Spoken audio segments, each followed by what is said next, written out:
Recently on Cattleman to Cattleman, we showed you how New Holland is working with Penn State University to study the impact of bale density and the factors that influence it.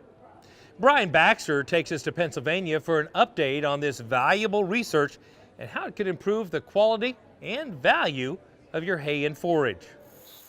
If you're looking for a hay bale to feed your cattle, this is not the bale you want. This one is spoiled and full of mold. But researchers at Penn State University working with New Holland did this intentionally to measure how bale density affects hay spoilage and the loss of feed value. We've done study after study after study in field tests that's showing that density does extend the storage life of all the crops that you bale. But what we're not is we're not nutritionists. We don't get into the nutritional side of things. So we partnered with Penn State to take a much closer look at the nutritional side of things. We want to take a peek at that and see how density affects that. So essentially, the denser the bale we found has that longer bunk life. So the longer we have to feed out that bale. And the lower end on the density ratings that we did, we found that those bales would spoil anywhere between 60 and 65 hours.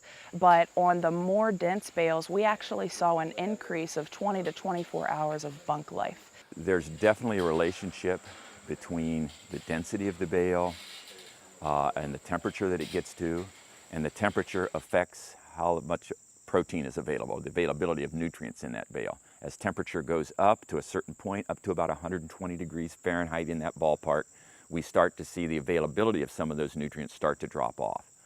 So in you get a hot bale, run an analysis on it, and the crude protein comes back at 20%. There may be only 15% of that crude protein is really available because it's been bound up and not available to the animal. So another thing to think about is you're running analysis, quality analysis on these samples. Be sure to ask for available crude protein measurement too, not just the crude protein, because that's sort of a number that doesn't really tell you much when it finally comes to how the animal's going to perform on it. To conduct the study, the Penn State team used round balers from a variety of manufacturers. They cut and baled hay at various speeds and set bale density at different pressures to see how feed value and storage life were affected. New Holland's Kurt Hoffman walked us through some of the differences in the resulting bales. So today we're going to take a look at some baleage bales. It's kind of like judging cattle at the local fair. You know, you got some good ones, you got some mediocre ones, and then you got some really good ones. So on this end, we got some of those lower end cattle that just aren't going to quite make the cut today. A little weak here, a little weak there, but as we go down the line, you're going to see that the quality of bale gets a lot better as the density goes up in the bale to give you a better quality silage bale. So one of the things we did is we took a look at bales and bale shape based on the density that the baler was set at. So bale 1 is made at 1,000 psi, bale 2, 1,200, 3, 1,400, so on and so forth. But what I want people to take a look at here is generally, this bale's not a bad looking bale. It's a little barrel shaped in the top, but what I want people to take a look at is look at these voids. We see a lot of voids. If I put my finger on that plastic is soft right in there. So I know that when I cut the plastic off and I open it up, you're gonna find a little bit of mold in this area because we have a pocket of air that happened here. So that's 1,000 psi. As we move up to 1,200, still see some pockets a little bit, but the bales will smooth out gradually as we keep moving up. So here we go to 1,400, 1,600. So if you look at this bale, especially, you see a little bit here, a little here, a little here, a little bit of divoting back there. But now you start to see this bale starting to really get smooth, starting to see a nicer edge. That's really what I'm shooting for as a goal as a silage producer. If I want to pay particular attention to my bales and I want the best quality bales, we're starting to get there. Now we move to 1,800 psi, and this was a nice particular sweet spot, 1,800 to 2,000. But the divots are a lot smaller, my bales are a lot flatter.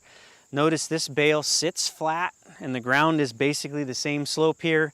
That bale's starting to get soft on me. That bale's a little soft and not level also. And then if we move up to 2,000 psi, I just want everybody to take a look at how smooth the edges are. Nice and flat across the top. It's a nice bale. You pound on it with your fist, it's good and firm. I would expect that when I take the plastic off of this bale and feed this bale, I'm not going to find hardly any mold, or very, very little if I'm going to see it. So just to give you a visual impact of the goal of what you want to see, this is a good marshmallow, if you will, for a baleage bale.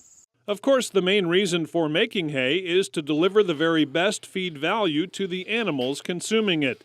Since that's the purpose, the Penn State researchers say it pays to pay attention to bale density.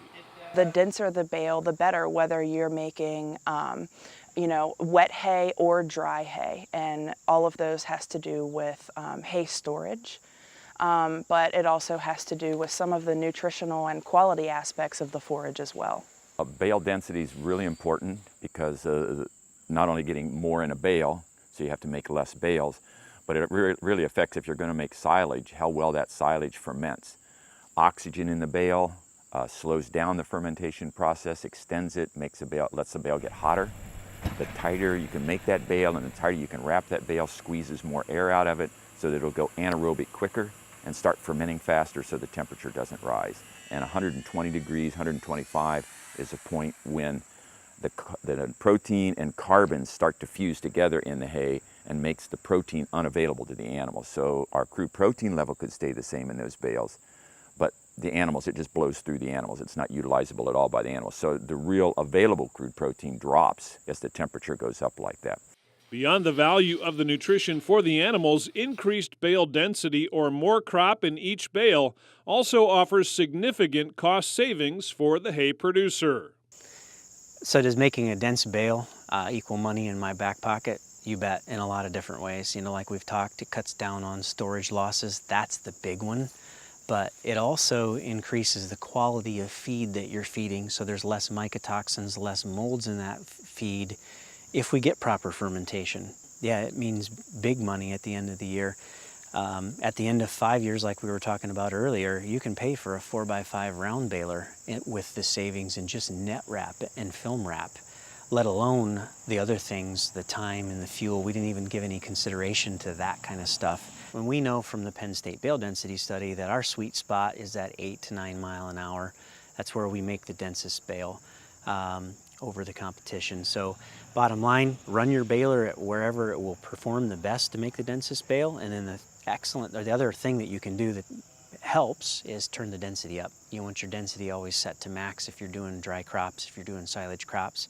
My advice to cattle producers is just to make as dense a bale as possible, and also to know your baler. In the past, we have thought that possibly the slower you go, the more dense the bale you make, but some of our research has shown that in fact may not be the case. So it's important to know the type of baler that you have and to know what that sweet spot is to make the most dense bale, because that is the bottom line, is make as dense a bale as possible. That way you have that increased or prolonged bunk life in order to feed your cattle that optimum quality forage. Additional research results and recommendations from the Penn State work will be shared with producers across the country in the months ahead. At Penn State, I'm Brian Baxter reporting for NCBA's Cattleman to Cattleman. Bale density is just one factor that can improve the feed value of the hay and forage you provide your cattle. Another is the equipment you use. For more information on hay tools from New Holland, visit the website newholland.com.